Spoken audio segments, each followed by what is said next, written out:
A lot of us as young people want to see our country and continent do better, but we don't know how to get that done based off the resources and the knowledge that we have. And we've decided to do something about it, to build Project Africa as the premier movement to answer that question and get young people together and mobilize the few resources that we have to begin changing the fortunes of our great continent. You find out that last year, we're not able to make as much progress as we would have wanted to make because it depended on us waiting for someone to give us permission to use their platform to do what we wanted to do, even if our ideas and our actions would have helped them and there would have been a mutual beneficiation. By reason that they own the platform, they can simply refuse us the access to use that platform.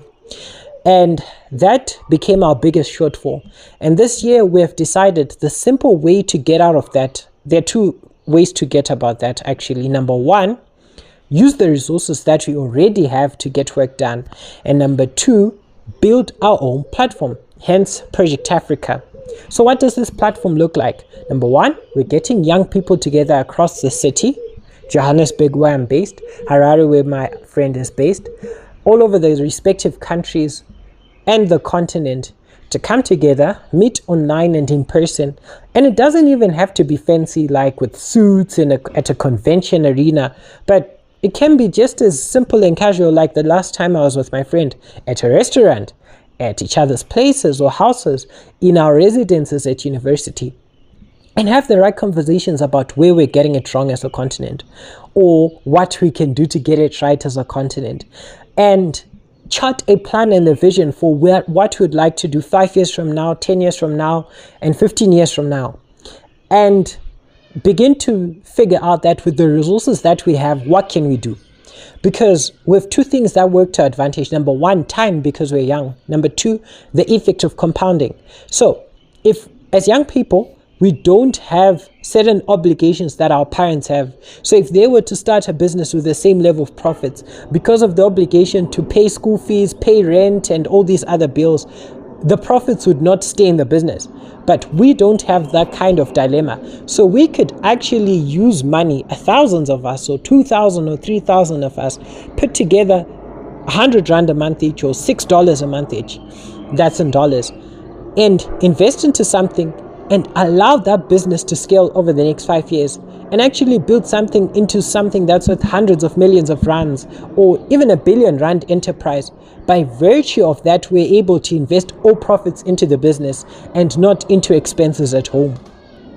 And use that to begin to build the economic capital for us to partake of bigger projects that we will have in mind 5 years, 10 years, and 15 years from now. So that's the first thing. Number two, we want to build relationships with people, businesses that are able to help us to get to the place we want to. We will need a banker to give us loans. We will need an insurer to insure our vehicles. We will need a telecommunications company to provide data for us. We will need e-hailing, a ride-hailing service to transport us around the cities that we are in. And we want to build the relationships with those businesses, not from a perspective of give us money and we're going to have a podcast and hundreds of people are going to watch and they're going to use your business. There is that, like from a marketing perspective. But we want to build the kind of relationship where you are giving us the platform to build ourselves into becoming the kind of people or having the kind of scale where we're able to actually purchase from you and do business with you like any other business. And so that's the second thing we want to do. Build relationships with businesses so that they can become partners of this Project Africa. Number three, we want to build a venture capital fund, of course, based off the funds that we're bringing together. Now, building a venture fund requires a lot of capital and requires businesses that are worth investing into because we cannot afford to have failure. So we need to get into industries that are readily established and are able to get us cash from day one, even if they aren't glitzy startups like solving a fintech problem that would give us billions of dollars in return. We will partake such projects, but not today. we are going to have to sit down with people in the kind of businesses and industries that we want to get into, that have already established themselves, that have a big chicken project or a piggery project or something big in farming, something great in education and private schooling, or in transport and in all these other industries that are much more accessible to us based off the capital we have. Sit down with them, get them to lecture us and teach us what it takes to build such businesses, and have them become our mentors in getting into those exact industries. It doesn't have to be in the same market they are in. We could actually even be establishing it in another country, although I'd prefer that we start what we start in South Africa at first.